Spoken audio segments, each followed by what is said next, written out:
जय हिंद। हम पिछले क्लास में देख लिए थे कि प्रकाश का अपवर्तन क्या होता है और विरल माध्यम, सघन माध्यम हम ये देख लिए थे। इसमें समझेंगे आपतित किरण, अपवर्तित किरण, अपवर्तक सतह क्या क्या होता है, ये अभी देखते हैं इस वीडियो में। हम आपको बताए थे प्रकाश के अपवर्तन में हम बताए थे कि जब प्रकाश किसी एक माध्यम से दूसरे माध्यम में प्रवेश करता है तो अपने पथ से विचलित हो जाता है।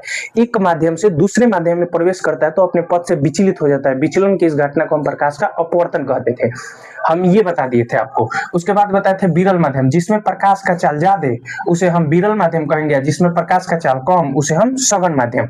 अब देखो हम आपतित किरण देखेंगे। आपतित किरण क्या होता है, देखो किसी सतह के, ये कोई सतह था हम आपको बताए थे, आने वाली किरण को हम आपतित किरण बताए थे, और ये जब किसी दूसरे माध्यम में प्रवेश कर रहा था तो विचलित हो जा रहा था अपने पथ से। देखो इसको तो जाना चाहिए था सीधा ऐसे, लेकिन विचलित हो गया, इसको हम बोलते हैं अपवर्तित किरण। और इन दोनों के बीच पहले देखो अभिलंब हम आपको बताए थे, काल्पनिक रेखा होता है, इसको अपने से खींचते हैं।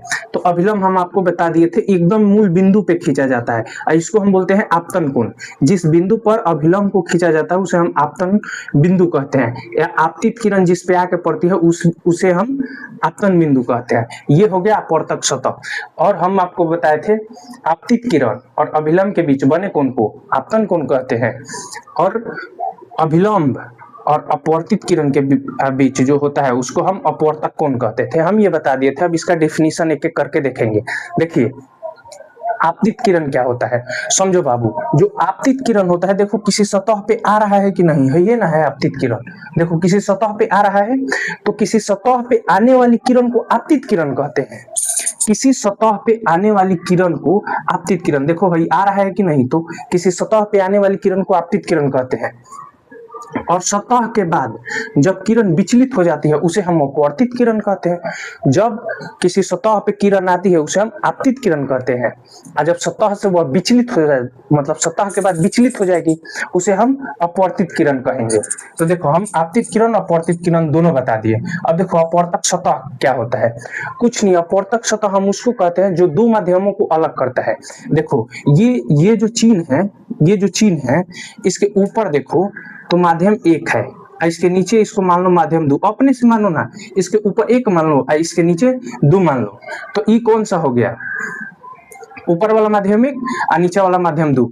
इसी को जो अलग करता है उसको हम अपवर्तक सतह कहते हैं, कुछ नहीं है, उसी को अपवर्तक। तो दो माध्यमों को अलग करने वाले सतह को हम अपवर्तक सतह कहते हैं।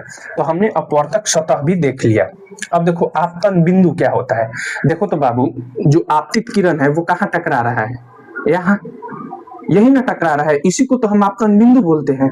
तो जिस सतह पर आपतित किरण टकराती है उसके बिंदु को हम आपतन बिंदु कहते हैं। नहीं तो तुम सीधा बोलना कि जिस बिंदु पर आपतित किरण आती है उसे हम आपतन बिंदु कहते हैं। जिस बिंदु पर आपतित किरण आती है उसे हम आपतन बिंदु कहते हैं। देखो रटने से ज्यादा ध्यान देना समझने में, इसमें कुछ नहीं, एकदम बेसिक सा है, क्या ही बताए, हमको समझ ही नहीं आ रहा है। जिस बिंदु पर आपतित किरण आती है उसे हम आपतन बिंदु कहते हैं।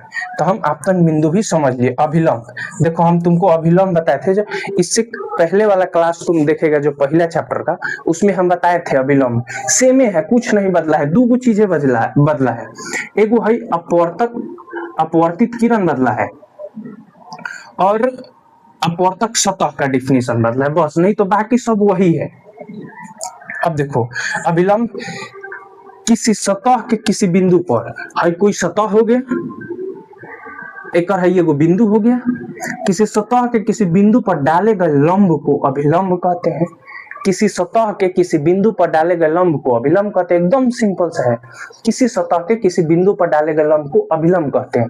बोका इतना आसान चीज तुम ध्यान रखना, एकदम बेसिक है ये सब। उसके बाद आता है आपतन कोण, अपवर्तन कोण। देखो अब समझो, ये है आपतन कोण और ये है अपवर्तन कोण। हम तुमको प्रकाश का परावर्तन पढ़ा रहे थे, तो ये हम बताए थे एक दर्पण है, इस पे प्रकाश गया लौट गया, हम बताए थे यहाँ पे अभिलंब रहेगा, इसको बोलेंगे आपतन कोण, इसको अपवर्तन कोण हम बोले थे ना। अब वही देखो यहाँ पे है अपवर्तन कोण, है यहाँ पे अपवर्तन कोण, यहाँ पे आपतन कोण। इसको आई से सूचित करते थे, इसको आर से। इसको भी आई से सूचित करेंगे, आर से। तो देखो ये कहाँ है, इसका जगह देखो तो कौन जगह पे स्थित है, ये है अभिलंब, ये है आपतित किरण, एक बीच में है। तो आपतित किरण और अभिलंब के बीच में जो कोण होता है उसे हम आपतन कोण कहते हैं।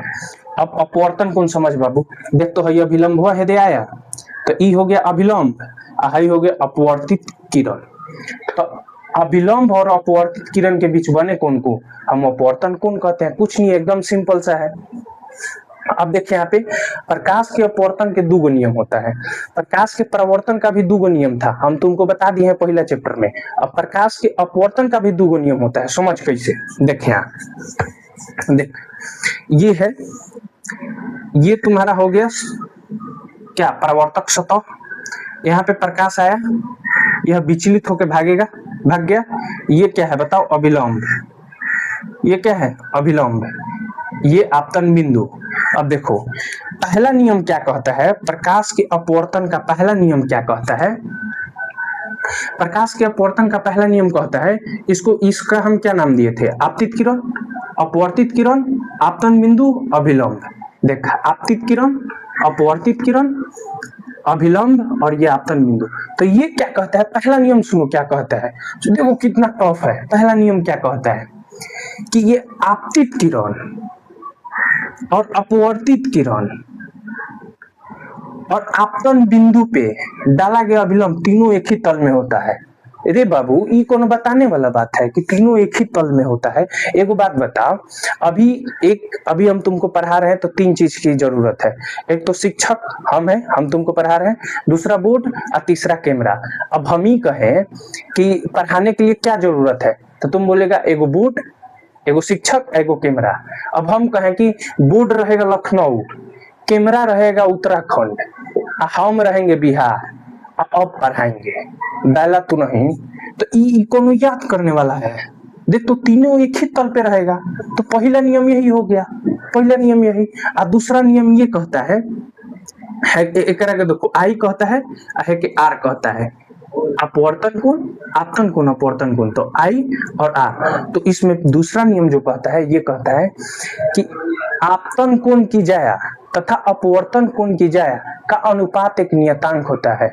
नहीं समझ आया, देखते लोगों कैसे हिंदी मीडियम वाला कैसे बुर्बक बनता है। देख ये जो आपतन कोण की जाया कह रहा है ना, जाया, इसको हम साइन कहते हैं, साइन को हिंदी में जाया कहता है। इसका फॉर्मूला ये होता है साइन आई बटा साइन आर। अच्छा देख आई ऊपर होता है, लड़का कहाँ कंफ्यूज होता है, उसको पता नहीं चलता एग्जाम में कि आई को ऊपर रखे कि आर को ऊपर रखे। तो देख यहाँ पे फिगर खींचेगा तो आई ऊपर है और आर नीचे है, तो साइन आई ऊपर रखेगा, साइन आर नीचे रहेगा। एक करे के कहता है कि एक नियतांक है, क्या है, एक नियतांक है, क्या है, नियतांक है। तो आपतन कोण की जाया तथा अपवर्तन कोण की जाया का अनुपात एक नियतांक होता है। अनुपात, अगर कोई चीज बटा में रहेगा, जैसे हम मान लो बोल दिए 2/5, तो इसको अनुपात बोलते हैं, अनुपात। तो वही तो बोल रहा है, आपतन कोण की जाया मतलब आई, अपवर्तन कोण की जाया मतलब आर का अनुपात, अनुपात मतलब भागा, एक नियतांक होता है। यह तो है दो नियम। तो पहला नियम हम बाबू आपको क्या बताए, आपतित किरण, अपवर्तित किरण तथा आपतन बिंदु पर डाला गया अभिलंब तीनों एक ही तल में होता है, पहला नियम हो गया। दूसरा नियम ये हुआ आपतन कोण की जाया तथा अपवर्तन कोण की जाया का अनुपात एक नियतांक होता है। आप समझ गए, तो ये सब हम समझ गए। अब देखो बाबू, इससे आगे हम देखेंगे लेंस, इससे आगे हम देखेंगे लेंस। लेंस से पहले हम देखेंगे कि जब हम किसी पानी में जब छड़ी डालते हैं तो वो टेढ़ा क्यों दिखता है, या हम बाल्टी में, तुम कभी ध्यान देना, बाल्टी में सिक्का डालेगा तो सिक्का जो होगा वो तल से थोड़ा ऊपर उठा हुआ दिखेगा। चाहे जो पानी में मछली तैरता है वो उसका वास्तविक जो गहराई होता है वो वास्तविक गहराई नहीं दिखता, उससे थोड़ा वो ऊपर दिखता है। तो ये सब वीडियो हम मतलब ये सब अब टॉपिक आगे के क्लास में देखेंगे। तब तक के लिए जय हिंद।